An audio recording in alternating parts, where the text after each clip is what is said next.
Let's do some more kinds of jigs. Oh, we got flipping and pitching jigs. And look at all of them, just supposedly for flipping and pitching. And this, my God, it just goes on forever. This is the insanity of today's fish and tackle industry. And these jigs are $5 and $6, $7 a piece. My goodness. There's a $3 jig. There you go. All right, now let's back up. And we got swim jigs. Holy moly, look at there. It's just as bad. Just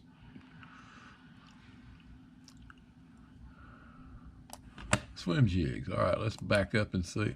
Football jigs. Look at that. I mean, seriously? Chunk of lead with a hook and a skirt on it. Ooh, $6. Oh, that's tungsten. That's no wonder it's high. $5. Blah, blah, blah, blah, blah. All right, let's back up. And casting jigs.